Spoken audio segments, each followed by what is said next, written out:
안녕하세요. 조현 목사입니다. 네, 사사기를 읽는 시간 두 번째입니다. 오늘은 사사기 1장 4절에 있는 말씀부터 읽어볼 텐데요.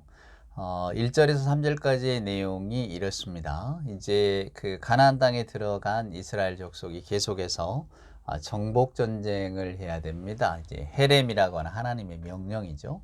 결국은 하나님께서 이스라엘에게 블레셋 사람들과 접촉하지 말라는 것은 그들에게 물들까 하는 겁니다. 즉 그들이 블레셋을 이겨야 되는데 그들이 블레셋과 동화될까 봐 염려하시는 마음에서 또 이스라엘 백성을 알고 계시니까 그들과는 멀리하라. 그것이 결국은 거주지에서 쫓아내라는 명령이었거든요. 오늘날 저와 여러분이 사사기를 통해서 얻을 수 있는 영적인 유익은 우리가 뭐 주변에 있는 사람과 그러면 뭐 믿지 않는 자들과 교류하지도 말고 다 마치 전투적인 태도로 뭔가를 물리치고 배격하고 이래야 되는가? 그런 게 아닙니다. 어떤 분들은 이렇게 성경을 읽는 분도 있는데 결코 그렇지 않아요, 여러분. 그러니까 오해는 마셔요. 우리 그리스도 예수님, 예수 그리스도를 기점으로 인해서 이 말씀의 결이 많이 달라지는 것을 보게 됩니다. 그것은 우리가 생각할 때에는 하나님의 말씀이 통일성과 목적성을 향해서 달려가고 있지만 저나 여러분이 세상을 대하는 방식에 있어서의 어떤 차이가 드러나는 거예요. 즉, 그전까지, 즉 구약에는 이스라엘 백성들을 중심으로 하나님께서 그들을 어떻게 찾아가시고 그들을 어떻게 하나님의 백성으로 만들어 가시는가에 방점이 찍혀 있기 때문에 철저하게 이스라엘 중심적인 이야기처럼 보여집니다. 그러니까 구약을 잘못 읽으면 이 안에는 인종주의도 있고요, 여러분. 뭐 이스라엘의 선민의식이라는 게 결국 인종주의 아닙니까? 우리가 최고다. 우리만이 하나님의 사랑을 받았다. 이러는 거고요. 또 그 안에는 분명히 그 시대가 가지고 있는 차별들이 다 나타납니다. 남자 여자의 차별, 자유인과 종의 차별 다 그대로 들어있어요.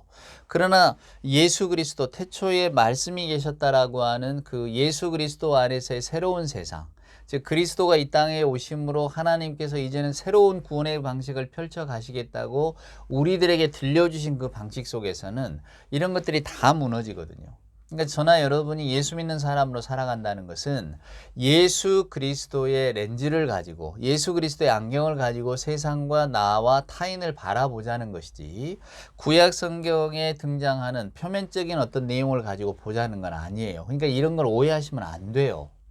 하나님의 세상에는 차별도 없고 하나님의 세상에는 당연히 전쟁도 없고 하나님의 세상에는 당연히 우월감도 없고 다 없어집니다. 우리가 만들어가고 우리가 경험했던 세상과는 전혀 다른 세상이 펼쳐지는 거예요. 그러니까 주기도문에서 하나님의 뜻이 이 땅에 이루어지기를 바란다고 하는 것은 저나 여러분이 가지고 있는 전통과 관습과 생각과 이런 모든 것들이 다 깨지는 것이 하나님의 나라입니다.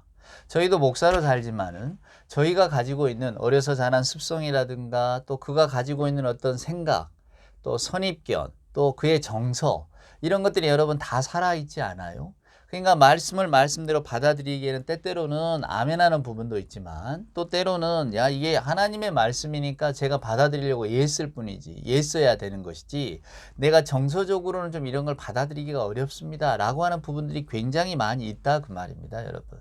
그러니까 그런 걸 가지고 내게 좋아서 내 정서가 지금 이 말과는 안 맞는데 이런 정서하고는 안 맞는데 마침 구약에 보니까 이런 구절이 있구나. 맞아. 그 구절을 끌어다가 내 신앙을 정당화시키는 겁니다, 여러분.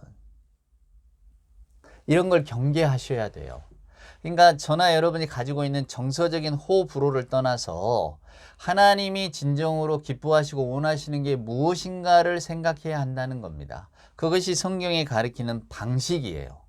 우리는 비록 그렇게 살지는 못할지라도 즉 저나 여러분이 하나님의 말씀을 받아들이려고는 애를 쓰지만은 막상 그 말씀을 내 생활에 적용시키려니까 너무 어렵다. 우리가 이렇게 고백을 하고 또 거기에서 부끄러움을 느낄 수는 있을지언정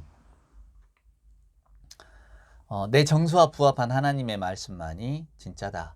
이렇게 받아들이시거나 주장하시면 안 된다 그 말입니다. 내가 아무리 못마땅하고 받아들이지 못할 어떤 사회적인 관습이라든가 정서도 하나님께서 이것을 용인하셨다면 우리는 그것을 그런 줄 알고 따라가야 된다 그 말입니다. 제가 구체적으로 지금 설명은 안 드립니다. 왜냐하면 또 여러분들이 오해를 하실 수도 있기 때문이에요. 그러나 이건 꼭 기억하십시오. 주님 안에서는, 즉 예수님 안에서는 어떠한 차별도, 어떠한 선입견도, 저나 여러분이 받아들이지 못한 어떤 정서적인 어떤 벽들도 주님 안에서는 다 깨진다는 사실만 기억하고 계시면 돼요. 맞습니다. 우리는 주님이 아닙니다.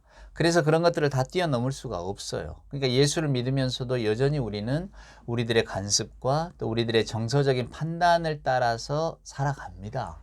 저도 그렇고 여러분도 그렇습니다. 그렇지만 그것이 그러면 하나님 안에서 선한 것이냐? 그것은 아니라는 것을 알고 그만큼 우리 자신을 이기기가 어려운 겁니다. 하나님의 말씀임에도 받아들이기가 어려운 거예요. 자, 오늘 그것을 이스라엘 백성들이 보여주고 있습니다. 그래서 이것은 불순종의 노래라니까요. 사사기는 순종의 노래가 아닙니다. 그러니까 사사기에 나오는 사사들은 영웅이 아니에요. 우리가 우러를 만한, 존경하고 따라갈 만한 위인들이 아닙니다. 하나님이 이스라엘의 사사로 세워주셨음에도 불구하고 그들은 왜 자기 자신들의 욕망 따라 살아가고 있는가를 우리가 들여다보면서 반면교사로 삼아야 되는 거예요. 타산지석으로 삼아야 된다 그 말입니다. 우리들에게 영적인 가르침과 깨우침을 주는, 우리도 이 사사들의 길을 걸어가고 있구나. 하나님의 은총을 받고 하나님의 힘을 힘입었지만 여전히 우리는 우리의 관습과 우리의 정의와 우리의 습관을 버리지 못하고 내 욕심대로 그냥 이렇게 따라가며 살고 있구나. 무늬만 그리스도인이구나 라고 하는 것을 사사기를 통해서 깨달아 아는 겁니다. 그러면 그 부끄러움과 그 어두움이 우리를 오히려 더 하나님께로 가까이 이끈다니까요. 잘한다, 잘했다, 뭐 신앙의 힘으로 다 승리하자, 아멘 할렐루야 이렇게 부를 수 있는 노래가 아니에요. 아, 이 모습이 내 모습이구나. 어쩜 이렇게 옛적 이스라엘 사람들이나 나의 모습이나 별반 다르지 않을까? 그래서 우리에겐 그리스도가 필요한 거구나. 그래서 하나님께서는 예수를 우리의 그리스도로 삼으시는구나 라고 하는 것을 우리가 깨달아 알게 된다 그 말입니다. 그러니까 너무 부끄러움 때문에 그냥 마음이 무겁다 하실 것도 없어요. 하나님이 주시는 부끄러움은 우리를 살리는 부끄러움입니다. 그러니까 말씀을 읽으면서 항상 우리가 그런 부끄러움을 느끼면서 실은 우리의 삶을 돌아보는 것, 그리고 그 깊은 어두움을 바라보는 것, 그것이 우리들의 영적인 생명을 인도할 것입니다. 자, 한번 보실까요? 자, 4절입니다. 그렇게 해서 이스라엘 사람들이 이제 가나안 족속과 싸워야 되는데 싸우지는 못했어요. 그래서 이제 서로 핑계대고 나서지 않고 있다가 유다 족속이 뽑혔잖아요. 그래서 유다가 이제 싸우러 올라가는데 하나님께서는 유다만 올라가라 그러셨는데 다른 말씀이 없으셨는데 유다는 시므온을 데려갑니다. 이게 벌써 인간적인 게 끼어든 거죠. 혼자 가면 힘드니까 같이 가서 힘내서 많은 것을 얻어서 우리 둘이 나눠 갖자 이렇게 된 거예요. 자, 그래서 4절을 보세요. 유다가 올라가매 여호와께서 가나안 족속과 브리스 족속을 그들의 손에 넘겨주시니 그들이 베색에서 10,000명을 죽이고 또 베색에서 아도니 베색을 만나 그와 싸워서 가나안 족속과 브리스 족속을 죽이니 아도니 베색이 도망하는지라 그를 쫓아가서 잡아 그의 엄지 손가락과 엄지 발가락을 자르매. 자, 이 무슨 이야기일까요, 여러분? 7절까지 읽어보고 설명을 드릴까요? 아도니 베색이 이르되 옛적에 70명의 왕들이 그들의 엄지손가락과 엄지발가락이 잘리고 내 상 아래에서 먹을 것을 줍더니 하나님이 내가 행한 대로 내게 갚으심이로다 하니라. 무리가 그를 끌고 예루살렘에 이르렀더니 그가 거기서 죽었더라. 자, 우리는 이 내용을 또 그냥 이렇게 읽기가 쉬워요. 자, 전쟁하러 올라갔습니다. 이스라엘이 전쟁을 했어요. 가나안 족속, 브리스 족속, 그렇게 해서 결국은 수많은 사람들을 죽이고, 이런 10,000명 죽였다 꼭 세서 많이 아니라는 거 아시죠? 그냥 충분한 숫자, 많은 숫자가 죽었고, 아도니 베색이라고 하는 지도자를 만나서 그를 붙잡았다. 그리고 6절에 보니까 도망가니까 엄지손가락, 엄지발가락을 잘랐다. 이런 이야기입니다. 끔찍한 이야기죠. 자, 유다가 하나님의 명을 받아서 전쟁에 참여를 했습니다. 성경은 분명히 말합니다. 이것은 유다의 전쟁이 아니라 하나님의 전쟁이라고. 그게 4절 초창기에 등장하잖아요. 유다가 올라가며 여호와께서 가나안 족속과 브리스 족속을 그들의 손에 넘겨주셨다. 즉 유다가 전쟁에서 승리한 게 아니라 저것은 하나님께서 승리하게 하신 일이다. 뭐 아마 전투력이라든가 뭐 여러 가지를 보면 비교가 안 됐겠죠. 근데 유다가 이겼단 말입니다. 도망을 가니까 지도자를 잡아서 엄지손가락, 엄지발가락을 잘랐습니다. 이것은 종이라는 표시고요. 모욕을 주는 겁니다.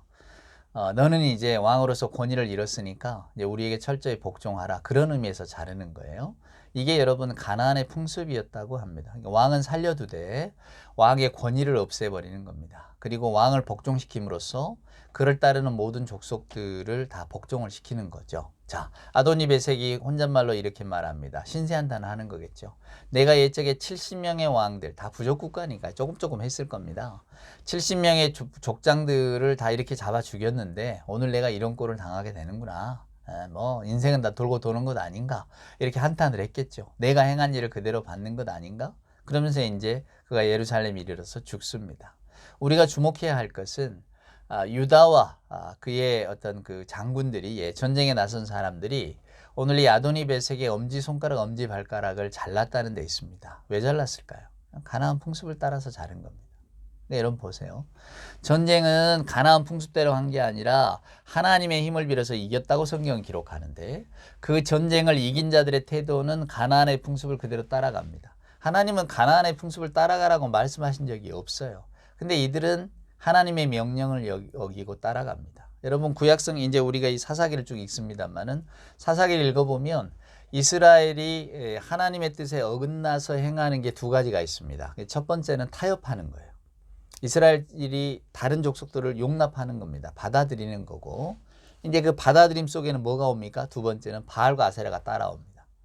신들을 받아들이는 거예요. 그들의 풍습을 인정하고 그들과 더불어 사는 방식을 모색하는 순간 뭐가 들어오냐면 그들의 신들이 들어옵니다. 바알과 아세라가 뭡니까? 현실주의 아닙니까? 기복신앙, 주술. 뭐 요즘 뭐 온 나라에 무속 열풍이 붑니다만은, 이 무속이 제일 우리가 기독교 신앙하고 제일 반대로 있는 것이, 기독교 신앙은 우리를 위해서 목숨을 내놓으신 그리스도 예수님을 우리가 섬깁니다. 즉 나를 위하지 않고 남을 위해서 자기 생명까지 내놓으신 예수 그리스도를 쫓아가는 게 우리 기독교 신앙이라면, 무속 신앙은 남들은 어찌된지 나는 모르지만 나만 잘 되면 된다예요. 나만 잘 되면 된다. 내 인생만 잘 풀리면 된다. 이게 무속입니다. 철저하게 개인화되어 있는 거죠. 개인의 축복에만. 그러니까 무속은 절대 나의 과거, 현재, 미래를 묻지 않아요. 과거, 현재, 미래를 묻지 않는다는 말을 오해하지 마세요. 나의 잘못을 탓하지 않는다, 그 말입니다. 어떻게든 내가 잘 되는 길만 모색해 주는 거예요. 너 이렇게 하면 잘 될 거야. 너 이 사람을 이용하면 잘 될 거야. 결국은 이 무속이라는 것이 그 힘이 있는 귀신, 즉 힘이 있는 혼령을 통해서 그 힘을 내가 받겠다는 거 아닙니까? 그러니까 그 사람을 통해서 내가 이루지 못한 것을 이루겠다는 거거든요. 그래서 여러분 무속신앙이 나쁜 겁니다. 아니 뭐 그냥 잘 되라고 비는 게 뭐가 나빠요? 이렇게 이야기하지만 결국은 잘 되려고 비는 것의 근본은 뭐냐면, 세상에 나만 존재하면 되는 거예요. 나만 성공하면 되는 거고, 타인은 아무 관심이 없는 겁니다. 타인은 거꾸라져도, 타인은 그냥 뭐 실패해도, 또 그냥 놔두면 타인의 몫인 것을 내가 뺏어가도, 내가 뺏어왔으니 이건 족하다. 이게 무속신앙의 기본인 거예요. 여러분 세상에 어느 부모가 내 자식 잘 되라고 남의 자식 밟으라는 사람이 누가 있겠습니까? 우리는 흔히 이렇게 말합니다. 남의 눈에서 피눈물 나게 하면 너 눈에도 피눈물이 난다. 이것이 우리가 흔히들 가르쳐주는 가장 정상적인 가르침 아닙니까? 결국은 남을 짓밟고 뭐가 되려고 하지 마라. 우리는 이런 이야기를 합니다. 그것이 도덕이고 우리 사회가 만들어 놓은 질서입니다. 근데 무속은 남을 밟아서라도 남이 어떻게 되는지 상관하지 말고 네가 성공하고 네가 잘 되는 길을 찾아라. 이것을 대놓고 이야기하는 것이고, 그리고 너의 그 힘을 내가 가지고 내가 모시고 있는 신의 힘을 빌어서 이루어주마, 이런 거거든요. 그러니까 거기다가 복채를 갖다 바치고 내 인생을 좀 펴게 해주세요, 이렇게 말하는 것 아닙니까? 우리 기독교 신앙하고는 정반대에 있는 거죠. 가나안 땅에 들어간 이스라엘 백성들이 만난 신이 바알과 아세라입니다. 바알과 아세라는 결국 풍요와 다산이거든요. 잘 먹게 해주세요, 자손 많게 해주세요, 다른 건 묻지 마시고 오로지 거기에만 딱 집중해서 우리의 모든 것들을 다 거기에다가 갖다 바치는 겁니다. 그러니까 우리가 기도하는 것처럼 하나님의 나라, 하나님의 뜻이 무엇이고 우리가 어떻게 해서 인간의 본분을 다할 것인가, 이걸 묻지는 않아요. 성경은 철저하게 그걸 묻고 있잖아요. 인간의 인간됨에 대한 도리 이야기, 하나님이 만드신 세상을 위해서 인간이 어떻게 살아야 되는가에 대한 어떤 규정과 의무에 대한 이야기. 하나님이 우리를 사랑하신다. 하나님의 사랑을 받은 우리가 어떻게 살아야 하는가? 이걸 묻는 게 성경인데요. 무속은 전혀 묻질 않아요. 너만 잘 되면 된다고. 네 성공을 위해서. 그러니까 여러분 기독교 신앙과 정반대에 있는 것 아닙니까? 근데 이스라엘 사람들은 가나안 땅에 들어가면서 이 바알과 아세라를 받아들입니다. 왜? 가나안의 풍습을 받아들이니까 그런 겁니다. 그러니까 오늘 유다 족속 올라가서 전쟁에서 이겼다. 엄지발가락, 엄지손가락을 잘랐다. 이게 가나안의 풍습인데 뭐 어떻습니까? 아닙니다. 그게 풍습을 받아들이고 인정하는 순간 모든 것이 다 밀려 들어오는 거예요. 그러니까 벌써 이미 사사기의 기자, 사무엘이 썼다고 하는 이 사사기는 처음부터 이스라엘 백성들이 왜 실패할 수밖에 없었는가를 우리에게 보여줍니다. 그 실패의 가장 근본은 가나안 문화와 타협이에요. 받아들인 거예요. 말씀은 말씀이고 삶은 삶이지. 오늘날 우리가 그렇지 않습니까? 하나님의 말씀대로 살아가다가는 다 굶어 죽기 십상이니까 우리는 말씀은 주일에 교회에서만 듣고 그 다음에 삶은 세상 사람들보다 더 지혜롭게 살아가자. 영악하게 살아가자. 이게 어쩌면 우리들의 모토가 되지 않았습니까? 대부분이 그렇게 살아가니까 우리가 누구를 손가락질할 이유는 없습니다. 우리 스스로가 그 삶의 방식에 따라 살아가니까. 근데 성경은 그것을 아주 아프게 꼬집고 있습니다. 잠언이죠. 잠이라는 게 여러분 대나무 잠자입니다. 옛적에는 바늘을 대나무를 깎아서 만들었다지요. 그러니까 잠언이라는 말은 결국은 찌르는 말이다 그 말입니다. 성경은 찌르는 말이에요. 저와 여러분에게 우리가 삶을 어떻게 살고 있는가를 찌르고 있습니다. 저는 찔렸기 때문에 우리가 우리의 삶을 180도 바꾸자 이런 이야기를 말씀드리는 게 아니에요. 그럼 또 율법주의로 흘러갑니다. 인간에겐 그럴 힘이 없다고 저는 생각합니다. 우리는 그러한 삶을 소망하지만은 철저하게 우리들의 아픔과 고통은 너무 크게 느껴지고 우리들의 인생이 세상의 전부니까 불교가 말하는 것처럼 내가 없어지면 다 없어지는 거 아니냐고 우리가 또 그렇게 생각하는 거 아니겠습니까? 그러다 보니까 우리는 그냥 꼼짝없이 우리들의 삶과 생각과 또 욕심의 노예로 살아갈 뿐입니다. 그걸 좀 알자는 거예요. 너무 그냥 자신만만하게 살지 말고 인간이 이만하면 됐지. 내가 이만하면 됐지. 내가 하나님의 백성이고 하나님이 나를 사랑하셨으면 내가 이만하면 근사한 인간이지. 이런 마음 갖고 살지 말자는 거예요. 나는 여전히 하나님 앞에 죄인이고 여전히 내 욕망 따라 살아가고 여전히 지금도 옛적의 이스라엘 사람들처럼 세상과 타협하고 적절한 걸 선택하고 너무 과한 게 아니라 왜? 하나님 나 교회 다닌다고 말하기가 민망하니까 너무 드러내놓고 속이진 않아도 여러분 사기꾼이 뭡니까? 드러내놓고 속이잖아요.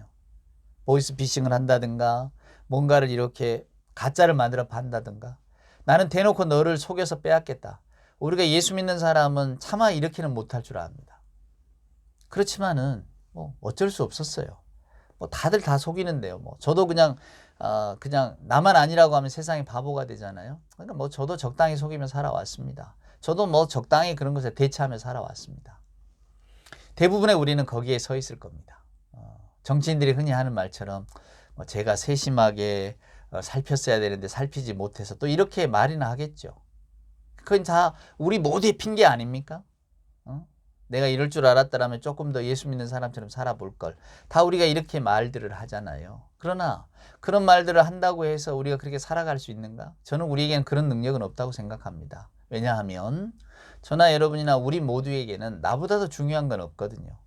내 욕심, 내 욕망, 내 삶보다 더 세상에 큰 건 없거든요. 우리는 다 그렇게 생각하며 살아갑니다. 그래서 우리는 말씀 앞에 서면 여전히 부끄러울 수밖에 없어요. 저나 여러분이 옛적에 유다 왕이었다고 해도 우리도 다 이렇게 하지 않겠습니까? 가나안 사람 다 그렇게 하던데 제 엄지발가락, 엄지손가락 잘라란 말이야. 제 애를 노예화시킴으로써 제가 데리고 있던 모든 족속들 저 우리가 노예를 좀 부려먹자 그 말이야. 죽이지 말고 아까우니까. 노예를 부려먹으면 훨씬 좋지 않아요? 옛적에 이제 그 다음에 사울이 말입니다. 사무엘에게 책망을 받잖아요. 왜 짐승들도 다 죽이라고 그랬는데 안 죽이느냐고. 죽이면 아깝잖아요. 우리가 가지면 좋지. 이게 사울의 이야기고 오늘날 우리들의 이야기입니다. 아깝잖아요. 이걸 어떻게 포기합니까? 오늘 유다 족속이 그랬습니다. 그러니까 오늘 이 사무엘 1장, 사사기 1장부터 철저하게 우리가 하나님으로부터 얼마나 멀어져 있는가를 보여주는 거예요. 그냥 오늘 아도니베섹의 이야기는 그냥 우리들의 이야기입니다. 세상 사람들 다 그러잖아요. 너 한 대로 받는다고. 어쩌면 세상의 질서가 오묘하게도 그렇게 흘러가는지도 모릅니다. 내가 행한 일 꼭 나에게 부메랑처럼 돌아오는 것. 그래서 또 사람들에게 착하게 살자, 선하게 살자, 독하게 살지 말자 이런 이야기들이 그냥 진리처럼 들려오는지도 모르겠어요. 꼭 100% 그런 건 아니지만 대부분 제가 볼 때에도 누구에게 모질게 굴면 꼭 그 사람도 모진 일들을 당하고 말입니다. 누구를 속이면 꼭 속임을 당하게 되고 그러더라고요. 그러면서 우리가 세상에 또한 용기를 잃지 않는 것 같기도 합니다. 행여 우리가 서로 어떤 일들을 당해도 그래? 뭐 너라고 발 뻗고 잘 줄 아느냐? 너도 아마 다음번에 꼭 같은 일을 당하게 될 거야. 그리고 많은 사람이 또 그렇게 당하며 살아갑니다.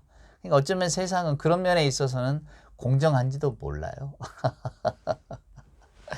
예, 하여간 사적이 계속 길어집니다. 우리들의 이야기니까 그래요.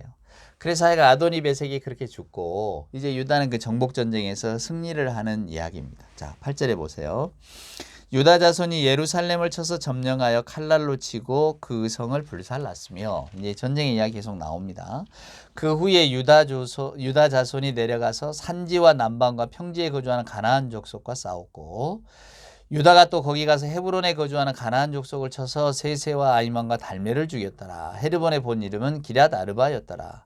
거기서 나아가서 드빌의 주민들을 쳤으니 드빌의 본 이름은 기럇세벨이라. 갈렙이 말하기를 기럇세벨을 쳐서 그것을 점령하는 자에게 내 딸 악사를 아내로 주리라 하였더니 갈렙의 아우 그나스의 아들 온니엘이 그것을 점령하였으므로 갈렙이 그의 딸 악사를 그에게 아내로 주었더라. 악사가 출가할 때 그에게 청하여 자기 아버지에게 밭을 구하고자 하고 나귀에서 내림에 갈렙이 묻되 내가 무엇을 원하느냐 하니 이르되 내게 복을 주소서 아버지께서 나를 남방으로 보내시니 샘물도 내게 주소서 하매 갈렙이 윗샘과 아랫샘을 그에게 주었더라. 아멘. 예. 이 이야기 속에도 여러분께 꼭 들려드려야 될 이야기가 숨어 있거든요. 오늘 아쉽게도 시간이 많이 가서 이 이야기는 다음 시간에 해드리겠습니다. 근데 중요한 건 이제 이스라엘의 첫 번째 사사 유다 지파의 전쟁 이야기가 나오고 첫 번째 사사라고 할 수 있는 이제 온니엘이라고 하는 사람이 등장하는 이야기가 오늘 이제 1장에서 나오기 시작했다는 것. 자, 이 정도만 아시고 다음 시간에 제가 온니엘에 대한 이야기부터 또 여러분과 함께 나눠보도록 하겠습니다. 오늘 하루도 주 안에서 평안하시기를 소원합니다.